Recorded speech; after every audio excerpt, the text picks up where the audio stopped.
There is a hot run of form, and then there is what Robert Lewandowski is doing at the moment. I can barely even contemplate it. 10 goals. Take a moment. I was going to say a minute and a moment. That's what he's doing to me. He's shocking me. I can't even speak.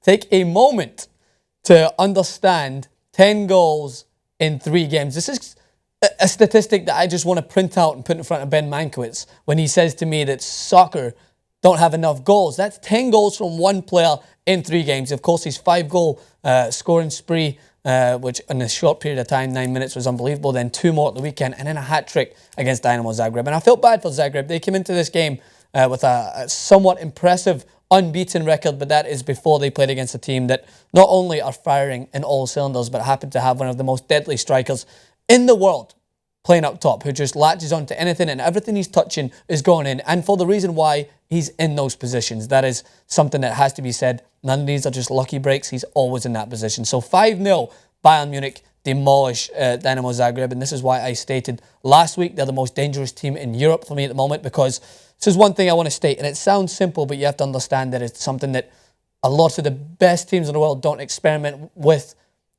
enough, I would say, is that Bayern Munich have the ability to transition from short, sharp football to one long, swift pass. It looks like a long ball, but when you have someone like Douglas Costa who's in the form that he's in, it's so effective. And it happened against Zagreb. They were doing okay closing down Bayern Munich in the short passes that they were trying to string together.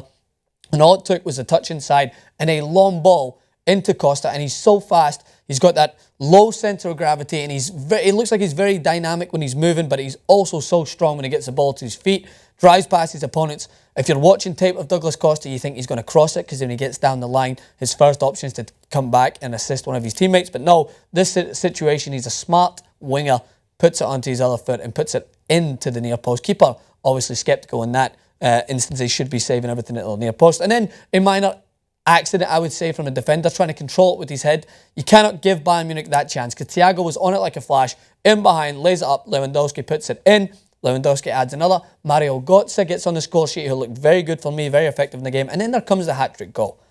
And if you're wondering how much of these goals are different from one another, watch the 5-goal scoring spree that we talked about, many different techniques in there from Lewandowski, but this goal is simply beautiful. He gets the ball into his feet, he turns Dennis Bergkamp-esque in that famous goal against Newcastle, turns round, uses his full body for mobility to shield off the opponent. Keeper comes out, dink. Flicks it right over him, like Lionel Messi cruising past Boateng and Neuer in the semi-finals last season. Very similar to that goal. Dinks it over, wanders away, very humble, a very likeable player at the moment, because he's working hard and he can finish from the cross, can finish with the head, and he can finish one-on-one.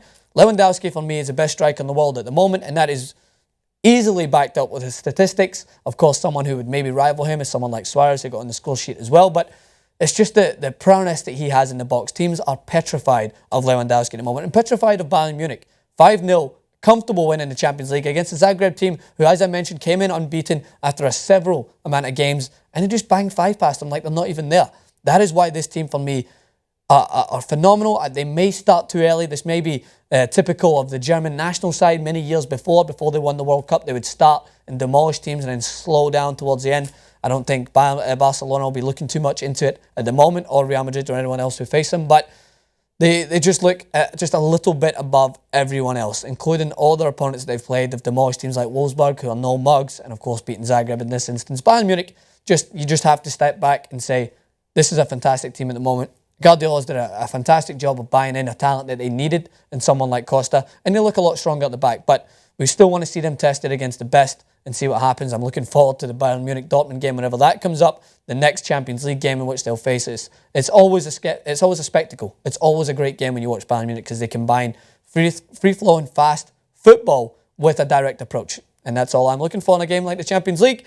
So in addition to Bayern Munich's romping of Zagreb, let's break down the rest of the scores from the Champions League this Tuesday, September 29th. Maccabi Tel Aviv lose out to Dynamo Kiev 2-0. Zenit beat Ghent 2-1. Barcelona come from behind. I will talk about that in another clip. 2-1 to beat Leverkusen. Porto beating Chelsea. I will also talk about that along with their English neighbours. Arsenal losing to Olympiacos 3-2. Bate Borisov with a huge win against Roma. I'm not going to go into this as much detail. I'm only going to talk as much as I can do it. It's only one of me. I can't split my eyes into 6 different screens, but I would love to talk more about that game because that's a huge win against Roma. 3-2, they beat Roma. Lyon lose to Valencia. Jason Rubin's bold prediction at the moment is that Valencia are going to make it to the last 8.